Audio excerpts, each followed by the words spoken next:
questions. Buy this car. 9,700 will do. Just please don't ask any questions.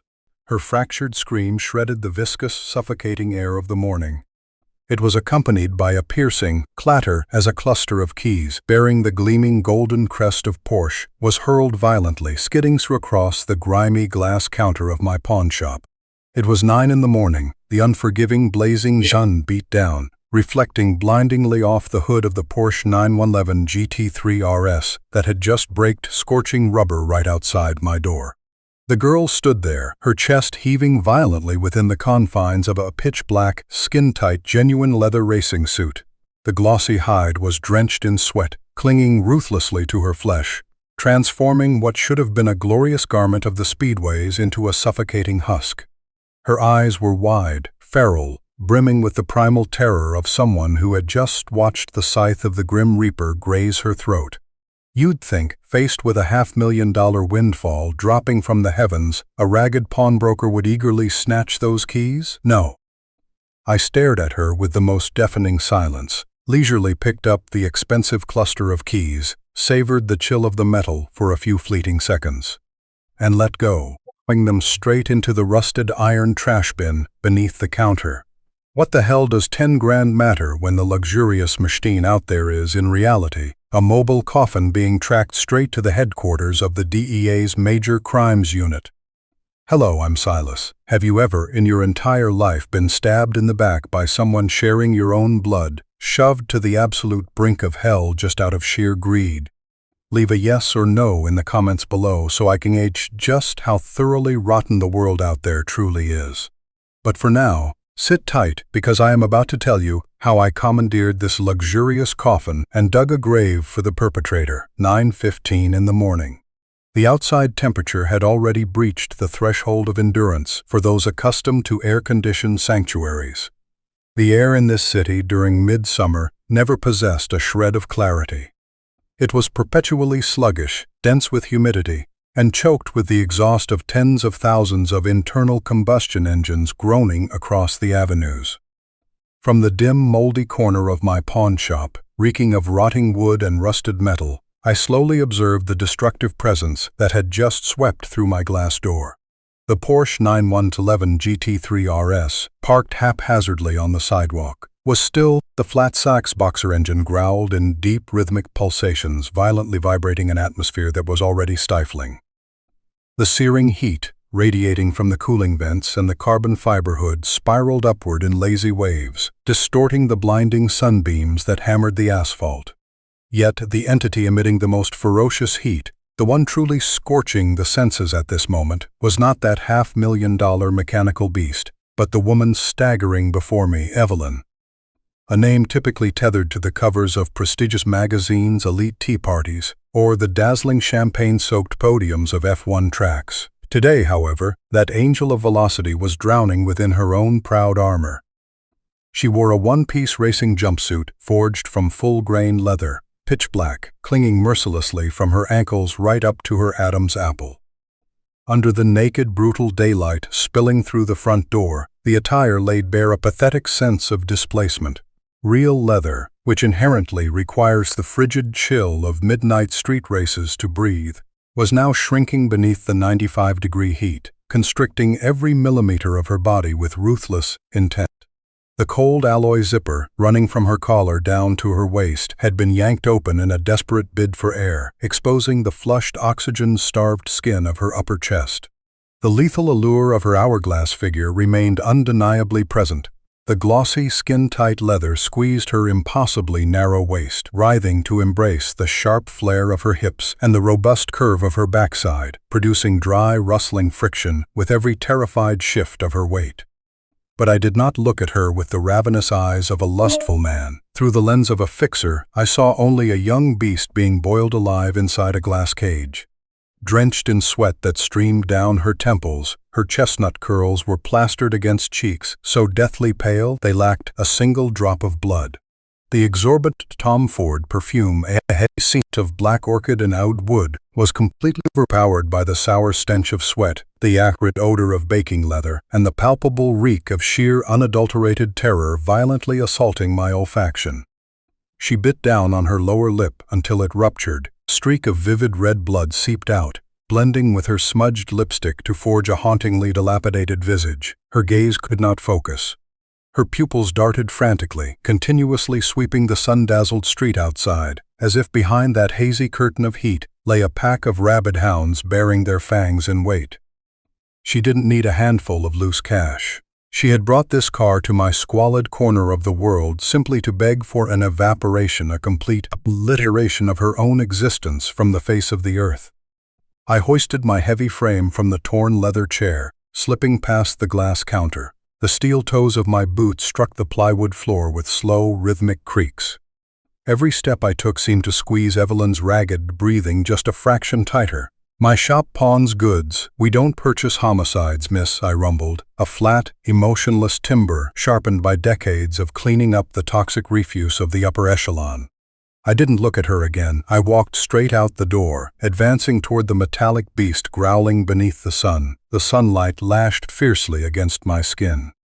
As I neared the Porsche, a blast of scorching air from the asphalt struck my face, carrying a chaotic medley of odors. The acrid stench of scorched rubber violently frictioned against the road, the suffocating reek of motor oil.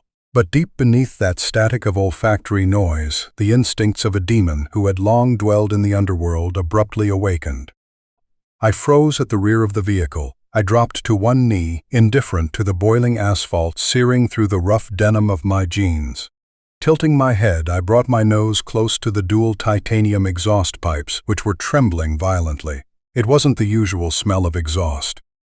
Mingled with the combusting premium octane was a cloyingly sweet, pungent, and sickly residue, like burnt almonds mixed with chlorine, the unmistakable signature of a chemical compound being subjected to extreme thermal stress. The scent of pure fentanyl. Damn it. I thrust my hand, its calloused, iron-dusted fingers, deep into the dark, stifling void between the carbon undercarriage shield and the muffler. The radiant heat of the metal baked the skin of my hand, but I didn't pull back. My fingers traced the mechanical contours. Contact. A thick, heat-resistant plastic wrapping, brutally stuffed and wedged tight into the cavity above the radiator assembly. The mass was at least 2 kilograms. More than enough to send whoever sat behind the steering wheel straight to federal prison until their flesh rotted away to white bone. But the grandmaster behind this chessboard had no intention of stopping there. I withdrew my hand from that lethal parcel, sliding my fingertips along the edge of the aluminum alloy chassis. An unnatural contour met my touch, a rectangular block half the size of a cigarette pack, cold to the touch, locked firmly in place by a heavy-duty industrial magnet. Its textured surface starkly contrasted the smooth finish of the frame. I pried at it gently with a fingernail. A minuscule red LED light blinked slowly, rhythmically in the darkness of the undercarriage, much like the heartbeat of a demon lying in ambush. A military-grade GPS tracker, a specialized dual-encrypted device utilized only by the armed forces or federal major crimes units. I stood up straight, pulling a crumpled handkerchief from my pocket to wipe away the sweat and black soot staining my hands. The tempo of the world around me seemed to decelerate. The roar of traffic on the avenue faded into the void. Everything became horrifyingly sharp and lucid. The curtain had just risen on a blood-soaked theater, exposing its ruthless malice under the unforgiving sun. I walked back into the shop. Evelyn had retreated entirely into the darkest corner, her arms, clad in black leather, wrapping tightly around her violently heaving chest. Her body trembled as if she were on the verge of collapsing. The suffocating heat of the room, married to the viscous silence, was enough to drive a person to madness. "Beneath the undercarriage of your car, 2 kilograms of fentanyl are slowly roasting," I stated, shattering the silence with a razor-sharp tone entirely devoid of mercy. Evelyn flinched, her eyes widening to their absolute limits. A flash of stubborn denial sparked, only to be instantly extinguished by sheer horror. She opened her mouth to speak, but her throat was bone-dry.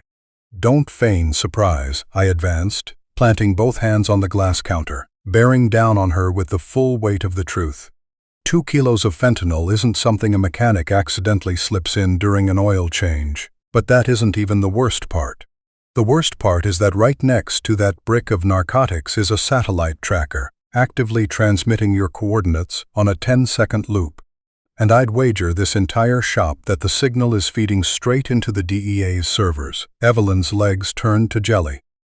She swayed, her thighs and hips dragging against the wooden shelves, drawing out a desperate screech from the leather before she crumpled onto the rotting stool.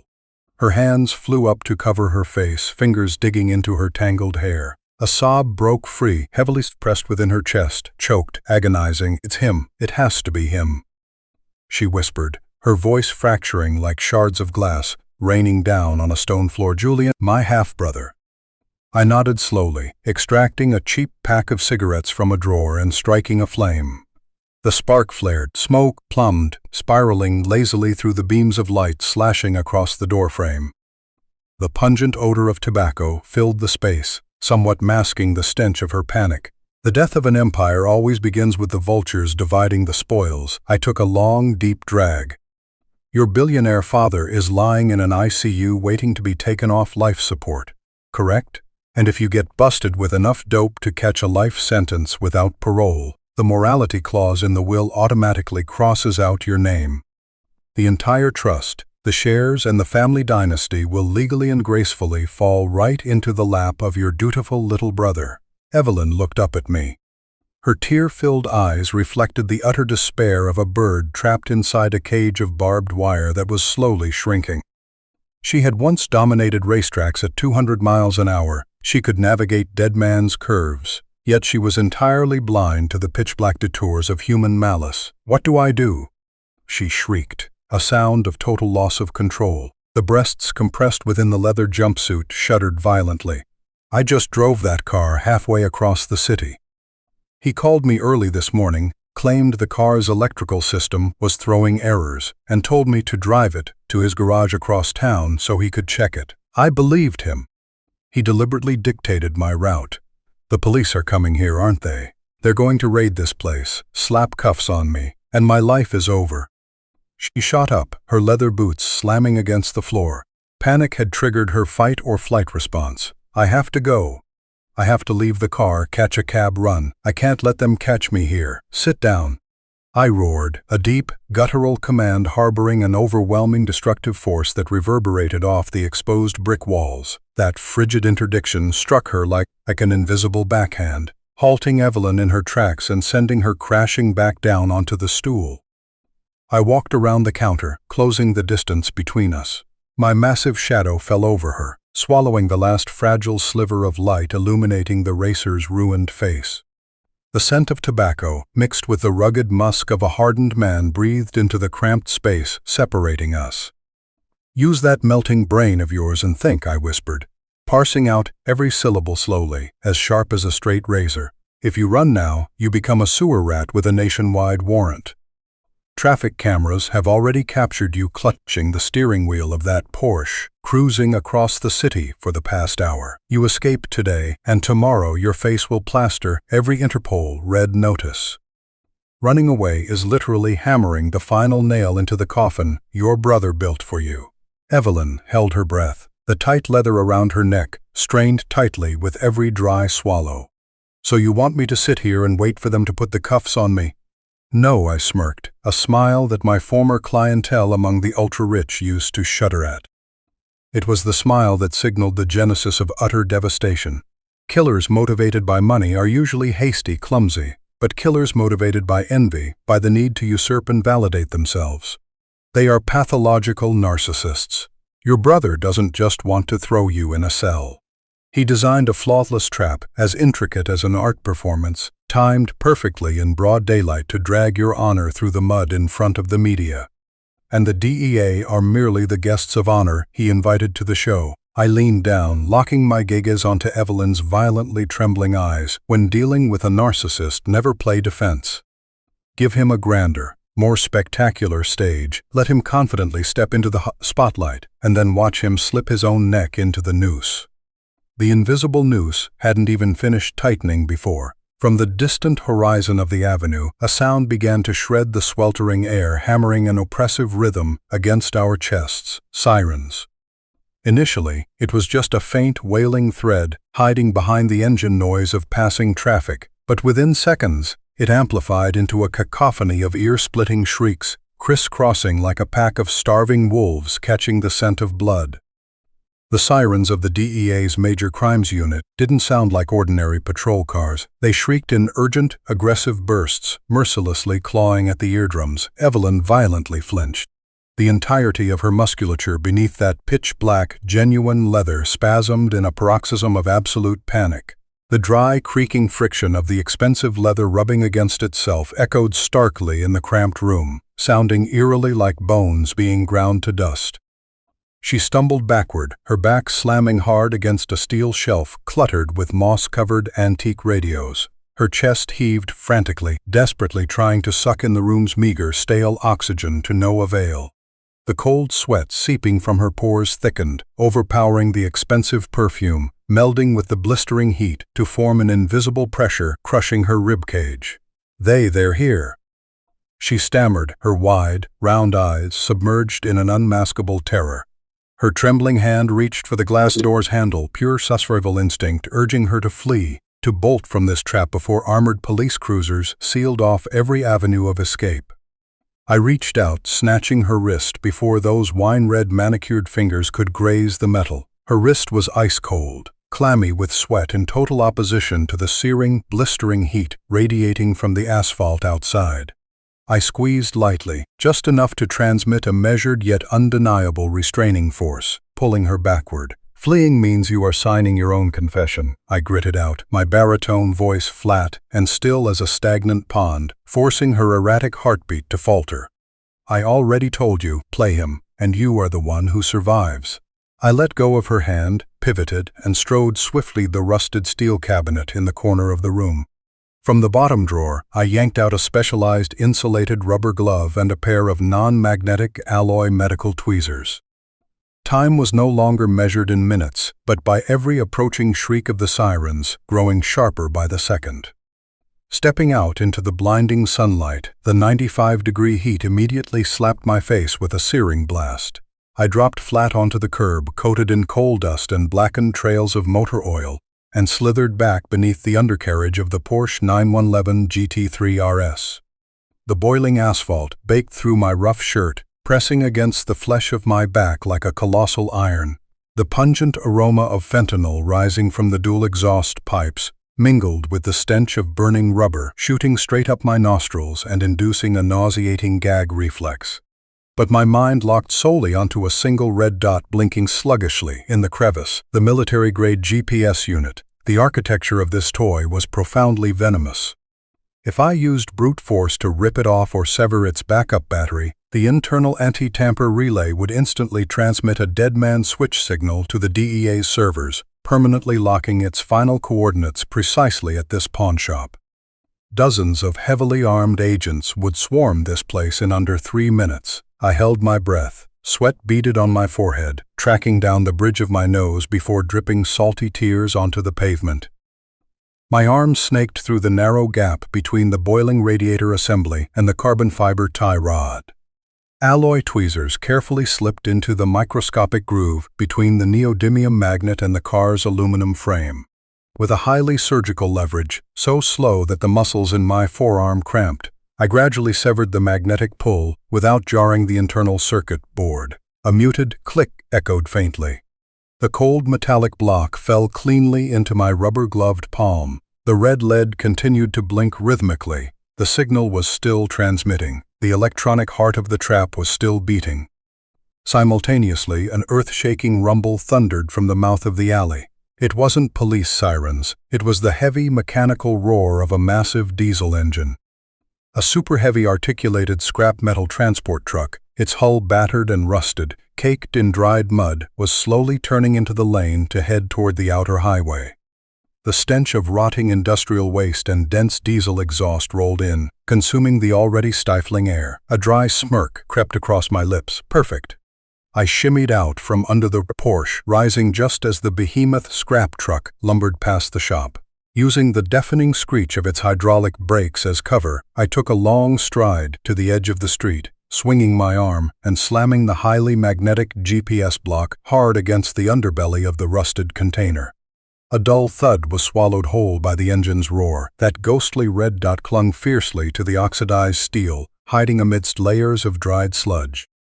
The truck rolled on, carrying the fateful tracking device away from the street, dragging the pack of rabid DA hounds on a wild goose chase toward the colossal scrapyard in the desolate outskirts.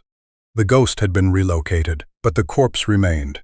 I returned to the shop. Evelyn was still frozen in the corner, her labored gasps vibrating every fold of her leather jumpsuit.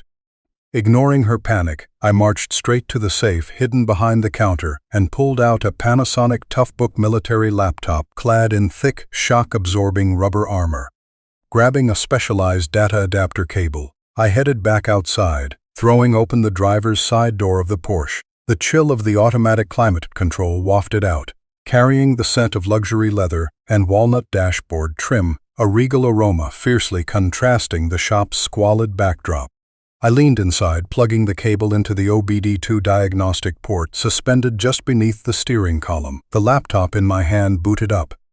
The black screen flickered, and then cascades of green open-source command lines began to rain down like digital precipitation. Evelyn couldn't hold back anymore. She tiptoed out of the shop, standing by the edge of the car door, watching me work. The glow from the screen cast a pallid light over her devastated face, creating a chillingly ethereal portrait. "What are you doing?" she rasped, her voice hoarse from dehydration and terror. "When the police don't see the car on the road, they'll know the tracker was removed."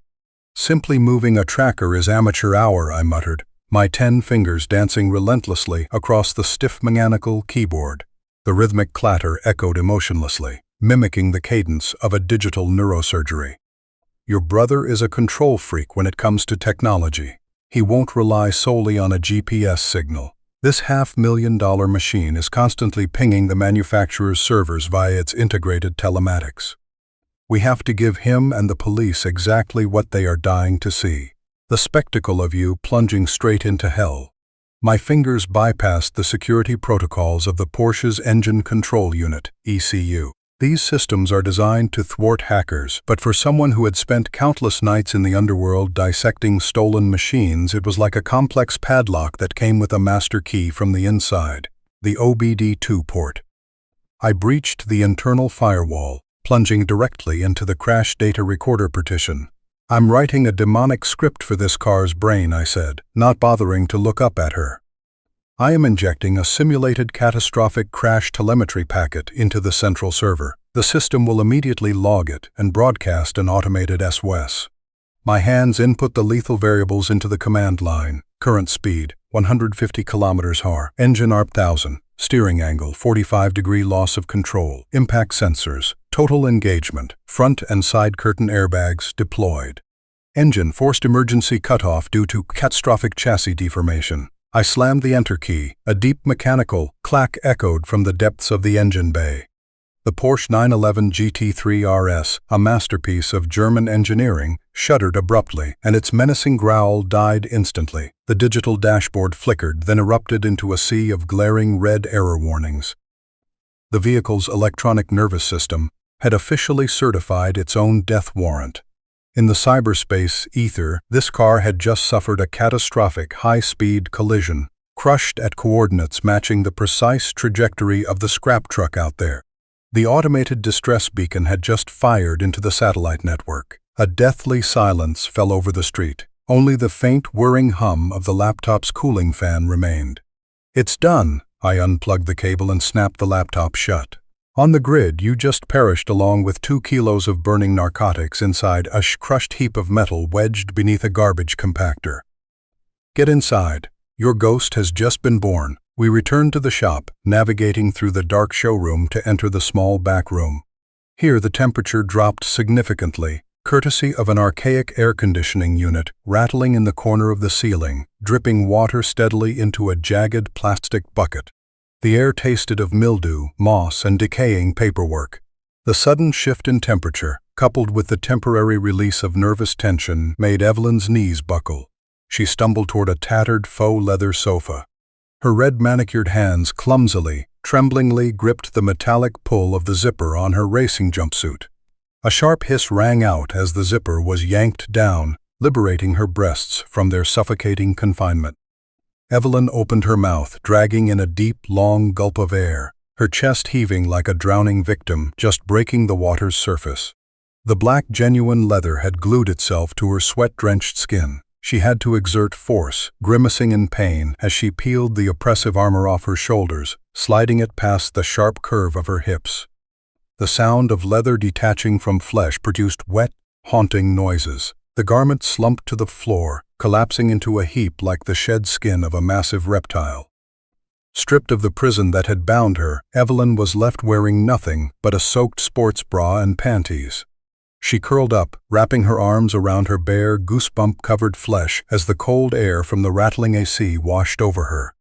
Without uttering a single word, I walked quietly to the utility closet, pulled out a heavy plaid flannel shirt, the kind I usually wore when overhauling engines, and tossed it to her. The oversized shirt, reeking of stiff fabric and raw motor oil, engulfed her, swallowing her scorching curves entirely, masking her lethal allure to afford her the most primal sense of safety. Evelyn hastily pushed her arms through the baggy sleeves, hurriedly fastened a few buttons, and pulled her knees to her chest on the sofa, shrinking into a tiny, shivering mass. I reached over and flicked on the cheap industrial coffee maker in the corner. The water gurgled to a boil. The cheap, over-roasted Robusta began to extract, dripping thick, pitch-black liquid into a chipped ceramic mug. The acrid, bitter stench of scorched coffee beans billowed upward, punching straight into the sinuses, a flavor harsh enough to drag anyone adrift in panic crashing back down to reality. I picked up 2 steaming mugs, walked over, placed one on the wooden table before her, and methodically lowered myself into the armchair opposite her.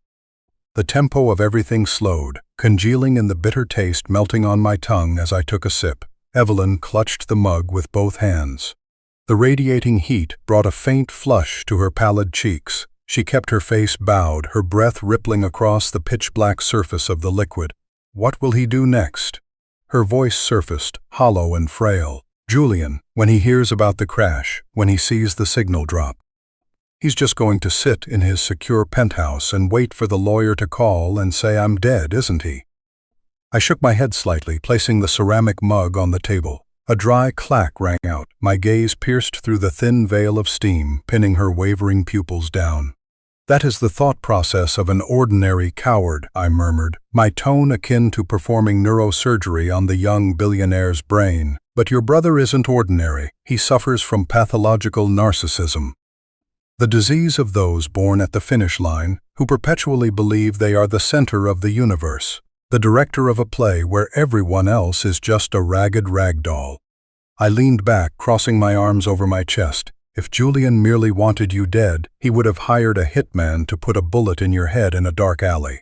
But no, he concocted a flawless script. He planted the drugs, installed a DEA tracker, hacked the car's telemetry to force you into a fatal crash in the most humiliating, disgraceful manner possible. A blood-soaked work of art designed solely to satiate his colossal ego. And do you know the absolute worst trait of a narcissistic artist? Evelyn fell silent, her eyes glued to me, awaiting the verdict. It's that they absolutely refuse to miss the exhibition of their own masterpiece, I smirked, the half-smile carving cold crow's feet into the corners of my eyes. Julian won't sit at home waiting for a dry phone call from the police. He is addicted to the dopamine of victory. He wants to see your charred wreckage with his own eyes. He is starving to stand tall and watch the police dig that brick of fentanyl out of a pile of scrap metal. He wants to fully savor the annihilation of an angel of speed so he can elevate himself to the rank of a god. I glanced at the wall clock, its second hand ticking forward at an agonizingly slow pace, the tick-tock harmonizing with the dripping AC. Right now, upon receiving the catastrophic crash alert and the loss of the GPS signal at the scrapyard, I tapped my finger lightly on the table. He is donning expensive suit, wearing his most fabricated mask of grief, and personally driving his luxury sedan straight to the junkyard. I stood up, my towering shadow eclipsing the sallow overhead light falling upon Evelyn. The stage is set. Drink the rest of that coffee, Angel. We are going to the scrapyard to see whether the narcissist's play ends in a round of applause, or the snapping of his cervical spine. The promise of snapping vertebrae still echoed, dissolving into the bitter, coffee-scented air of the dark room, before we stepped back out into the colossal incinerator of the real world. 12 noon. The sun sat at its zenith, melting everything beneath a blinding, ruthless, and unforgiving white glare. The gargantuan scrapyard on the fringes of the city materialized through the bug-splattered windshield of the beat-up Ford pickup I was piloting. The atmosphere here was not meant for breathing. It was a viscous chemical block blended from the metallic tang of thousands of tons of rusted scrap, the stench of burnt motor oil, and the sour putrefaction of industrial waste rotting under the 100-degree heat. Inside the truck's cabin, the air conditioning, broken a decade ago, only blasted waves of stifling hot air right into our faces. The torn vinyl seats stuck to my sweat-drenched back. Evelyn sat in the passenger seat. At some point she had shed my oversized flannel shirt. Her hands, devoid of any tremor, coldly gripped the metal pull of the zipper on her leather jumpsuit, slowly drawing it up in one decisive motion from her cleavage to her collar. The sharp hiss of the zipper heralded the resurrection of the Queen of Speed. The black leather once again tightly embraced her tiny waist and sweeping hips, but this time it was no longer the suffocating shell of dying prey. It was the armor of an executioner. Through the dust-caked glass, in the clearing barely 50 yards away, dozens of heavily armed DEA agents in tactical vests were sweating bullets, furiously excavating mountains of scrap metal. K-9 units panted heavily, sniffing in sheer futility around the scrap transport truck I had planted the GPS on that morning. Utter bewilderment was painted across the red, flushed faces of the cops. There was not a single shard of Porsche carbon fiber, nor a single grain of fentanyl to be found. The tracking signal died here. The crash telemetry reported here. Yet the scene was completely barren, and then the leading man of the play made his entrance. From the rutted dirt road leading into the yard, a gleaming, elongate obsidian Mercedes Maybach class glided in. The opulence, tranquility, and sheer perfection of that ultra-luxury machine created a glaring, grotesquely absurd contrast against the rusted, filthy mountains of mechanical refuse. The Maybach rolled to a halt at the police perimeter tape. The car door opened. Julian stepped out. Through the binoculars from the truck cabin, I observed every micro-movement of the young billionaire. He wore a bespoke minimalist navy blue suit, a pristine silk shirt without a single crease, his gelled hair reflecting the blinding sun. The heat smacking his face caused a faint grimace, but his legs, clad in exquisite Oxford leathers, stepped confidently onto the oil-slicked mud. He produced a silk handkerchief, casually dabbing the corner of his eye, a flawless performance of a grieving brother arriving to identify his sister's remains. Yet, buried deep beneath that veil of crocodile tears, his facial muscles were taut, struggling to suppress a triumphant, arrogant smirk. His breathing was slightly elevated. That was not the respiration of sorrow. It was the adrenaline intoxication of a narcissist standing at the absolute pinnacle of power, luxuriating in the taste of total manipulation. "There he is," Evelyn whispered beside me. Her voice was ice-cold, thick as a glacier, betraying not a single ripple of emotion, even as she stared at the flesh and blood that had just orchestrated her murder. "I see him," I replied, slowly flipping open the lid of the Panasonic Toughbook resting on the steering wheel. The antique glare screen booted up, casting a grayish-blue pallor over my sweat-soaked face. "And now we hand him the microphone he has always lusted after." Julian stood leaning against the flank of the Maybach, watching the DEA agents scrambling in confusion. Without the wreckage of the Porsche to behold, impatience began to gnaw at his ego. He pulled his smartphone from his suit jacket, swiping the screen. He needed someone to share his magnificence with, someone to validate that the empire had officially changed hands. My hands commenced typing on the keyboard. The dry, mechanical clatter harmonized with the laptop's cooling fan, which was screaming as it maxed out its processing power in the stifling cabin. This machine of mine was rigged with a custom software-defined radio SDR amplifier antenna explicitly built to hunt down poorly encrypted frequencies. The infotainment systems on ultra-luxury vehicles like the Maybach are perpetually a double-edged sword. They are engineered to connect to everything: Bluetooth, Wi-Fi, satellite networks, turning the car into a technological fortress. But the more nodes of connection there are, the wider the telecommunication vulnerabilities gape. Julian's phone was automatically pairing via Bluetooth to the car's premium Burmester surround sound system. He didn't hold the phone to his ear. He activated the speakerphone routed through the Maybach system so he could talk while standing with his arms crossed, basking in his victory. I pierced the vehicle's firewall in exactly 45 seconds. I didn't hack the steering or the engine. I seized control of only one node, the audio control module. I isolated the signal feed from the ambient microphone hidden in the Maybach's headliner.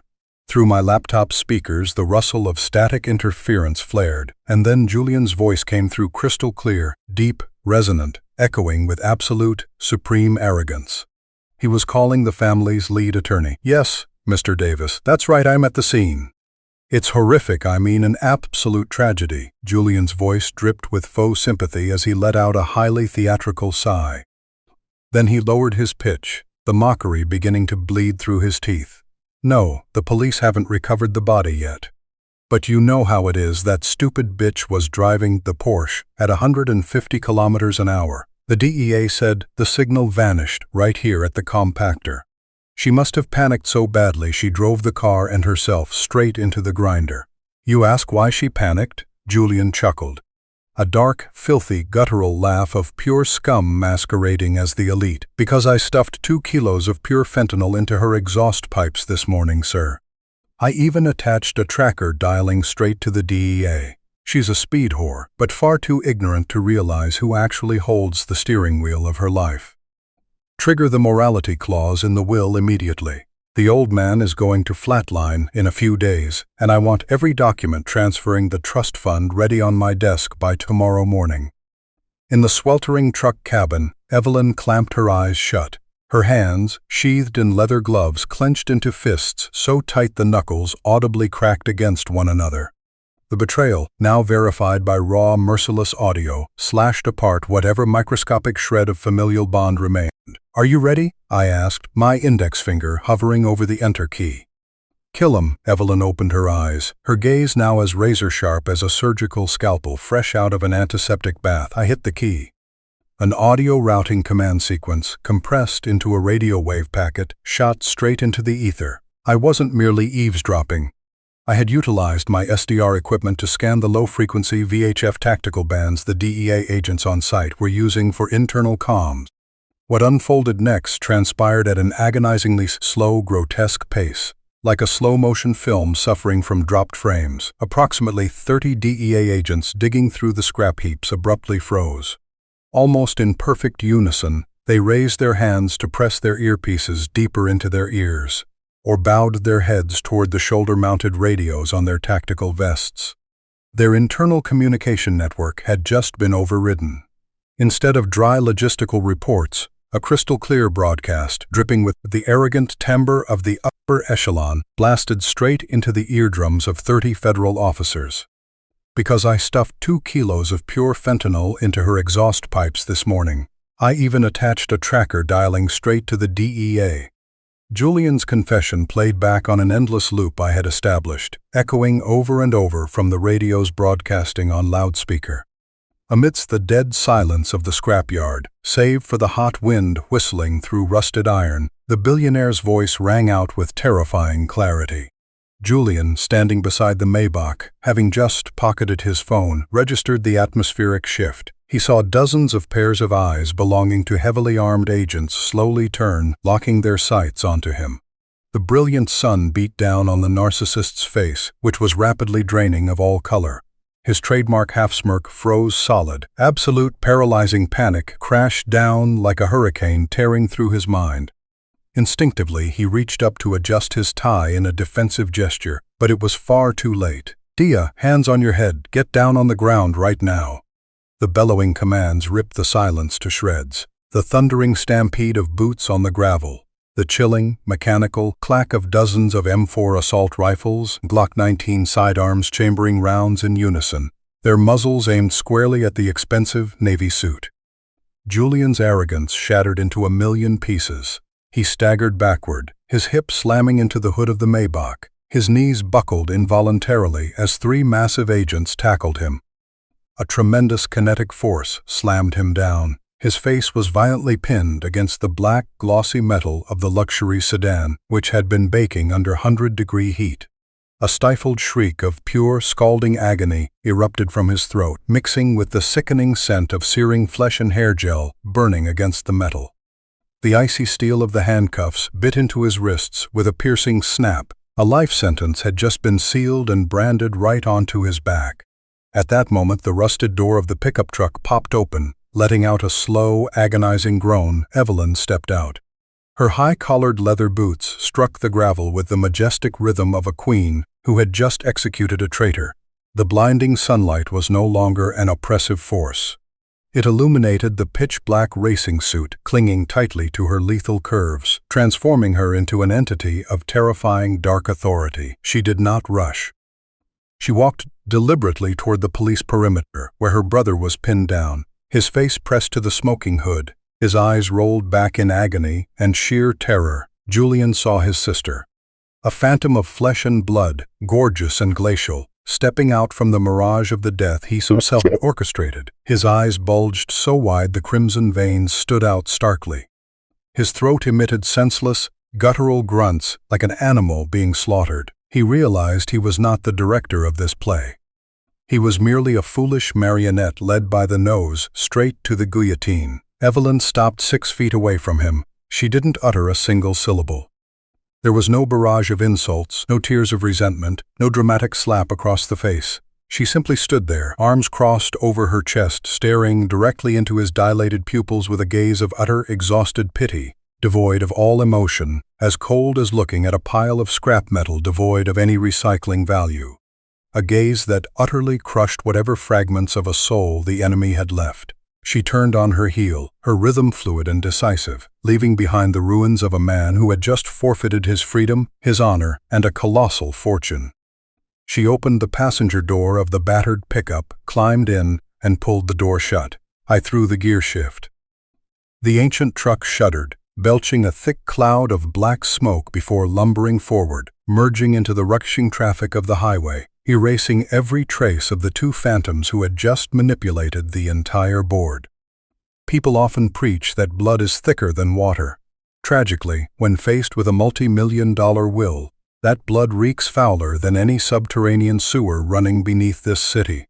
That brother didn't walk into a prison cell because he lacked intelligence. He lost because his narcissistic ego was simply too colossal.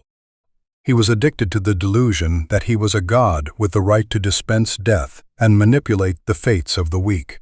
And it was that pathological craving to witness his own cruel masterpiece come to life that automatically slipped the noose around his neck. The rules of revenge have never played favorites. The deeper the trap you set, the wider the grave you dig for yourself. If it were you, standing before someone sharing your blood who had just plotted to throw you into a life sentence to steal everything, would you choose to quietly disarm the trap and walk away in humiliation, or would you crush them down to the absolute bottom of the muck, exactly as we did? Tell me your choice down in the comments. I am genuinely curious to know exactly where your moral boundaries lie when you are pushed to the absolute edge. If you savor this suffocating atmosphere, leave a like and subscribe. The neon sign of my pawn shop is always lit, waiting for the next shattered fragments of this world. See you in the next transaction. Good night.